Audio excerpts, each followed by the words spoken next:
This video is going to start out with a few still pictures.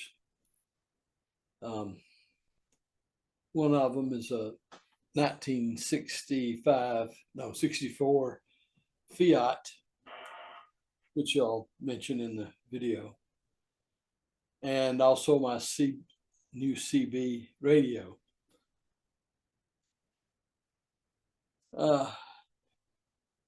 Of course, I was born in 1947, grew up in the 50s, and things have changed a bit.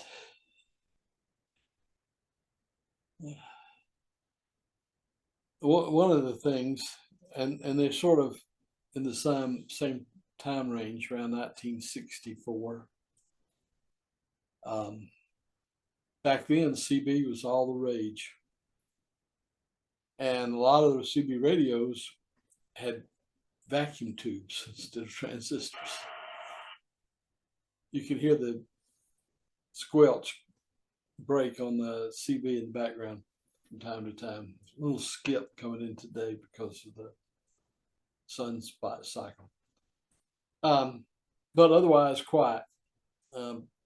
Back then it was hard to get a conversation started because there's so much traffic.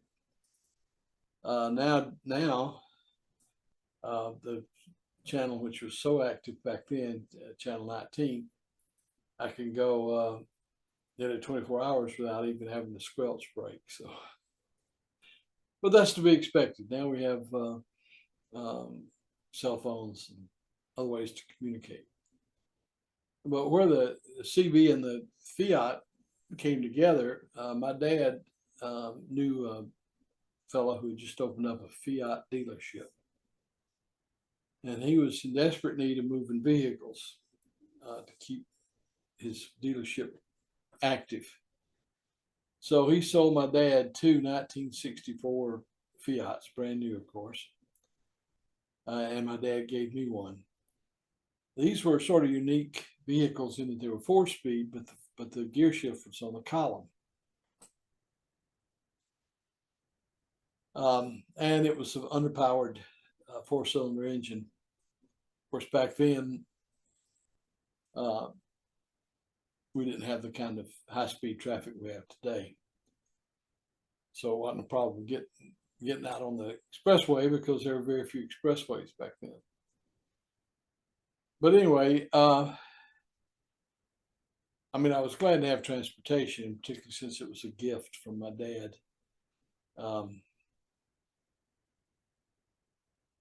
I proceeded over the course of the next 2 years to absolutely ruin the vehicle.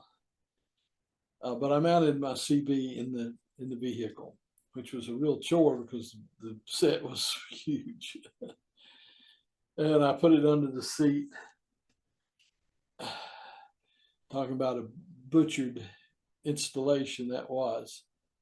And then, of course, on the back, I had a full-length whip antenna. So here I was motivating around in that little boxy Fiat with this huge antenna flapping in the wind. And to show you how ridiculous I got with that car, I decided I was going to take it to the drag strip and don't laugh. I'm laughing for all of us. And raced it at the racetrack. Well, cars were spotted, in other words, given so much head start based on the comparison between it and what you're racing against.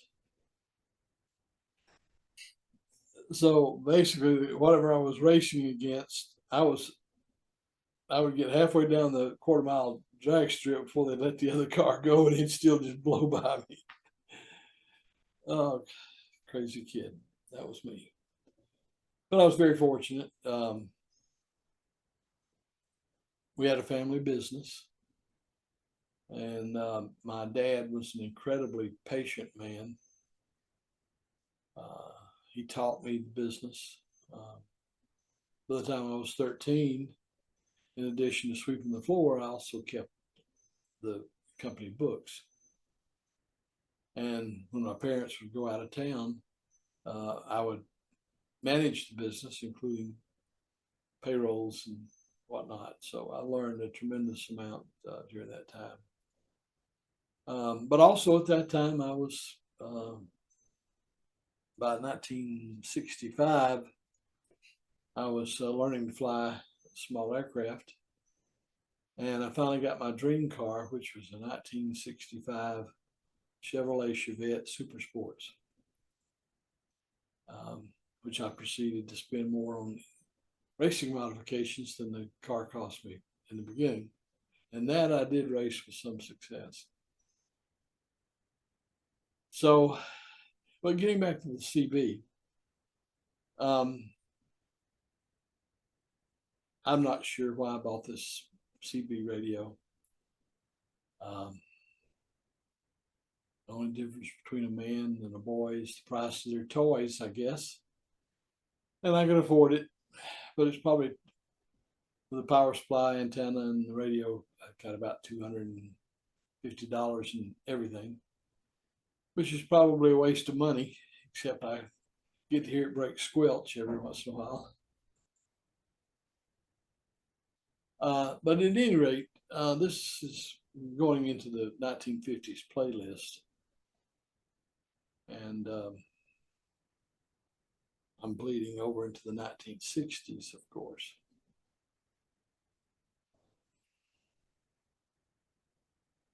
I graduated from high school in 1965.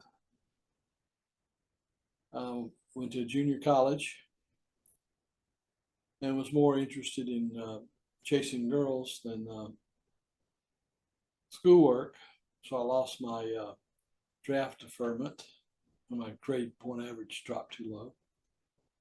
So I was facing the prospect of being drafted and probably being sent to Vietnam. I didn't want that for a number of reasons. So I checked out the Air Force and discovered they had a program that if you passed their electronics test, you'd be guaranteed a place in their electronics school. So I did that and avoided Vietnam and learned a lot of things about electronics, radios included.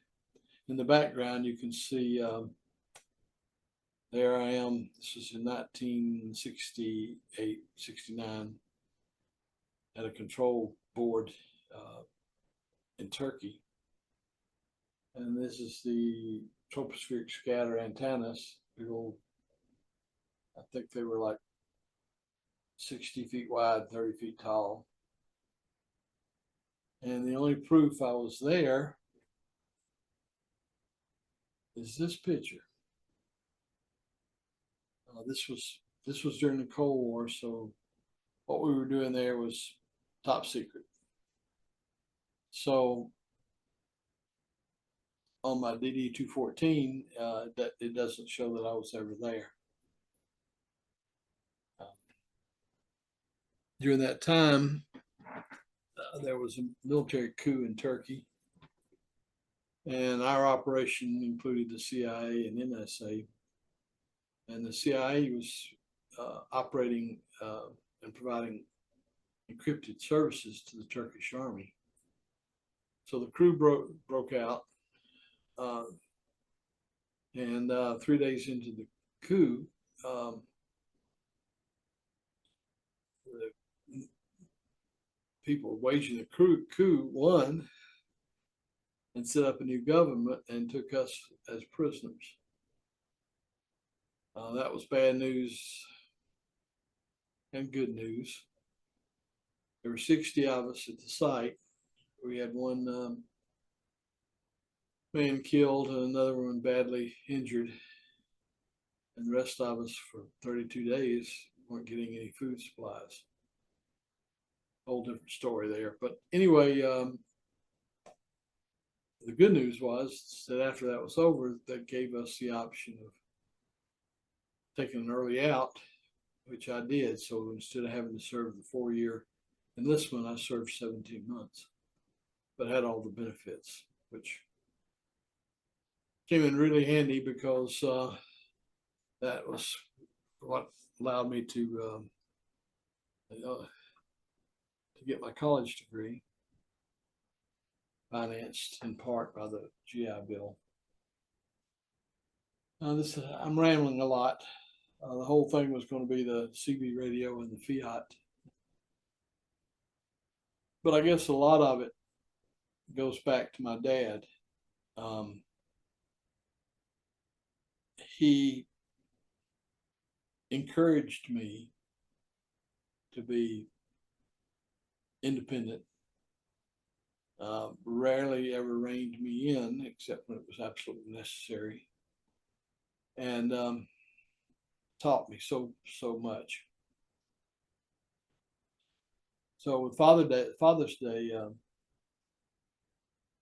close by, um, that's a good thought to have. He passed away, oh gosh, 25 years ago, I guess. He died of radiation poisoning. His last duty station in the Navy during World War II, right? This was after World War II that this happened. Anyway, there was an event called Operation Crossroads. If you'll Google that, you'll see what that was about. At any rate, it was a naval atomic bomb test. And my dad was a photographer, and he, with other volunteers, set up the towers and cameras on the Bikini Atoll and the target ships. And they sent these guys in 2 hours after the blast to recover the film before it was fogged by the radiation. They were dressed in short pants and t-shirts, it looked like from the photos I've seen. But at any rate, when he was 82, he passed away from cancer of the small intestine, which the Navy finally acknowledged that was caused by his radiation exposure. As an aside there, he had applied for a pension, which was finally granted, and the first check came in 2 weeks after he passed away.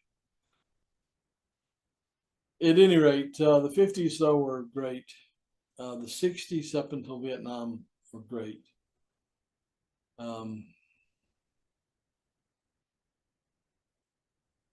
The Vietnam era in the United States was a time of great controversy, which I've not seen since the present day. So much of what I see today in the news reminds me tragically of the Vietnam era, in that we have a divided country, totally irrational. So anyway, I don't go down the political street, but that 65 Chevelle, by the way, my dad, I tore mine up in a couple of years, destroyed it. My dad drove that thing for 10 years, put about 175,000 miles on it. A $1,400 car, I think is what he paid for, $1,400 each. So that was a pretty good bargain, even in 1965, $64. That was still a good deal. Okay, I'm going to wrap this up. I'll think of a lot of things I could have put in here after I hit the stop button, but we'll leave it at that.